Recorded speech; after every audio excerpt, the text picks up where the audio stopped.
بسم الله الرحمن الرحيم وحمانت فرحد وينوعة أنكو هالكن كوسود ويني سفير بدن أو ككلا السعودة ودنا كلا قديسن وكما دحي هاي أمباستور كإيو ذو فرديا نيروبي يا سفير كي إنجليز كا سفير كي أمريكان كا يا سفير كي إيطالياني كا وحكوا له السعودية ديليجيشن في أستراليا إيو لفرنسا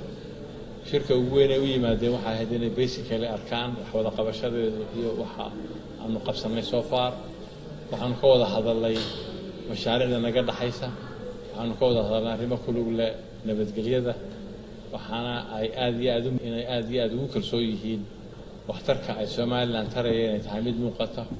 oo aanu ilaalinayno inay dadkii loogu talay gaadho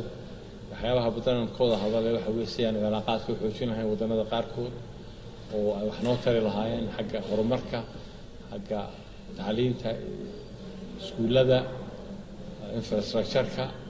iyo mashaariic fara badan oo aan iyada imika la wado maanta qaarkood furayaan aad iyo aad mar labaad waxaan ugu mahadnaqaynaa kalsoonida ayna tuseen inuu wadankan Soomaaliland yahay wadan jira oo jooga oo madax bannaan waxaanu kala hadalnay kale sidii annaka iyo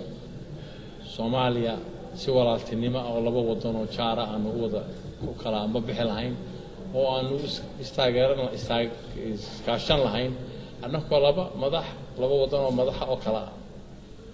madax bannaan ah oo jaara oo walaaltinimo ka dhaxayso aad iyo aad baan ugu sharaxnay Soomaaliland inay qadiyadu tahay qadiyad dadka Soomaaliland ay goosteen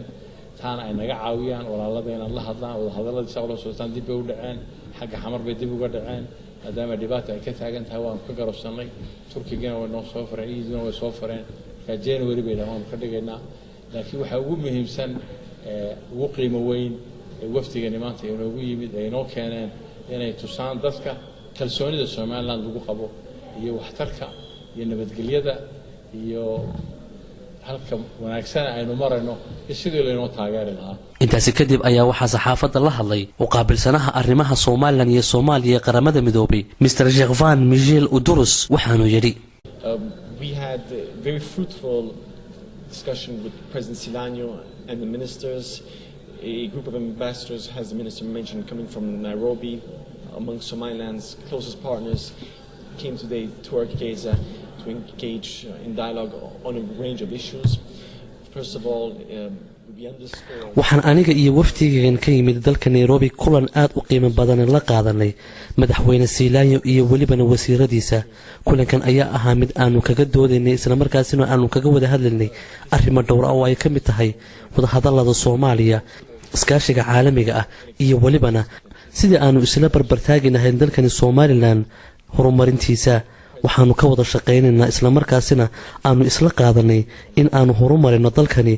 mashaariicna aanu ka fulino waxaanu maanta ku balansanahay in aanu furno mashruuc aad u ballaaran oo waxtar u leh dalkan iyo dadka Soomaaliland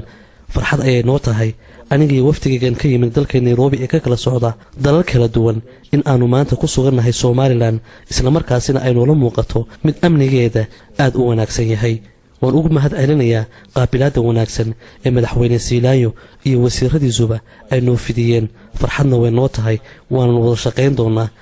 inta karaankayaga ah and final issue that we touched on is the dialogue with Mogadishu. We have Yahya Sheikh Ismail telefishinka caalamiga Royal TV aqalka madaxtooyada Soomaaliland ee Hargeysa.